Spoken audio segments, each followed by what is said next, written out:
Way back when, academic life seemed so simple when comparing it to what we have now.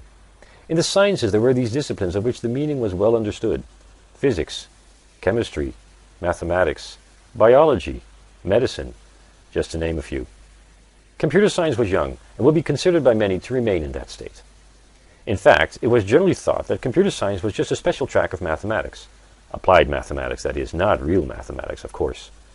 It was a world of geeks, concentrating on databases, software engineering, computer systems, and hard theoretical stuff like algorithmic complexity and automata.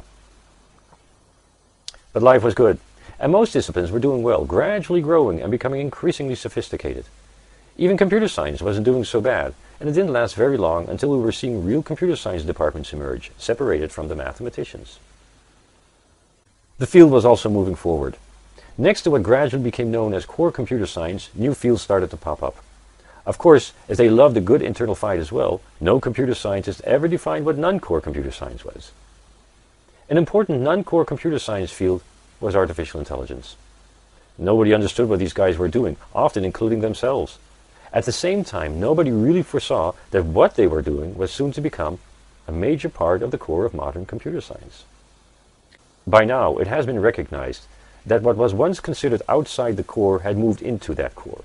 Or better, the core moved and broadened, encapsulating topics such as evolutionary algorithms, automated reasoning, information retrieval, statistical model checking, complex systems and networks, and so on.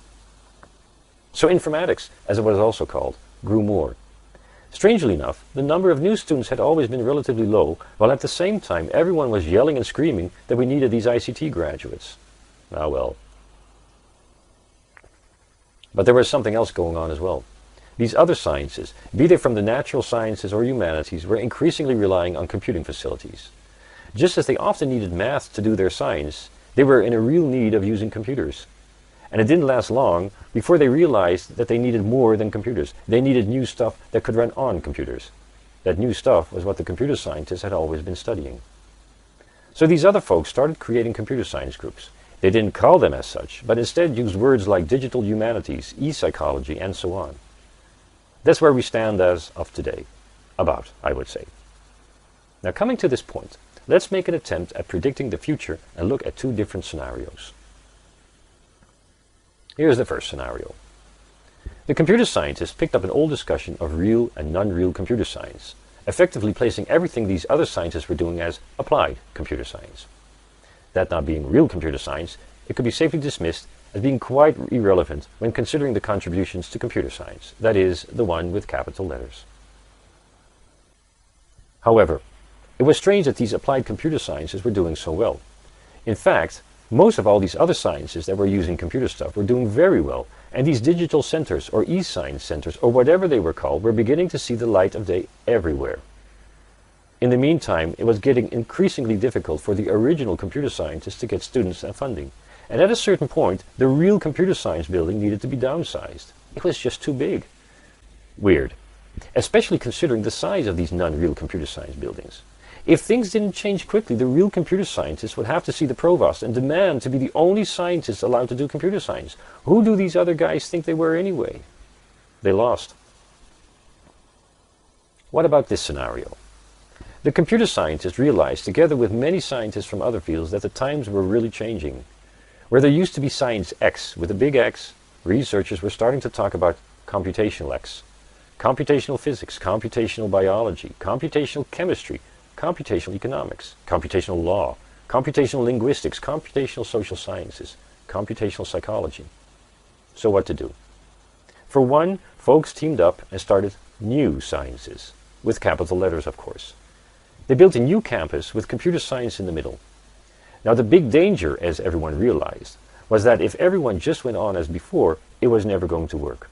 In particular, the informatics folks had some work to do. They made sure to be there where the new action was, with the social scientists teaming up to understand these massive amounts of data on demographics. With the medical centers, where computational methods were introduced to understand the working of the brain, but also so many other issues related to what was known as e-health. They were close to experts on sustainable energy, realizing that computer science was at the core of their problems and solutions.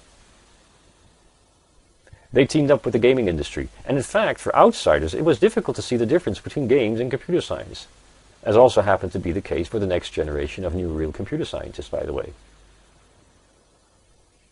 Researchers from the old law school and the old computer science building were now developing new laws for handling nasty issues on security and privacy, and at the same time researching systems that could enforce these new laws in symbiosis with people.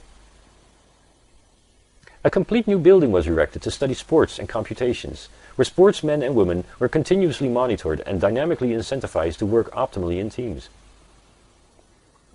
And hey, there was even this new science on computational mathematics and philosophy, forming the foundations of what was gradually becoming known as the new computational thinking. There were so many opportunities that computer scientists from various groups could never grab all of them. They had to make choices, but that was all right. The good news was that new sciences were flourishing, and the old computer scientists were there, rejuvenated and very much driving the changes that would make these new sciences successful. And gradually many of them left the old sciences for what they were.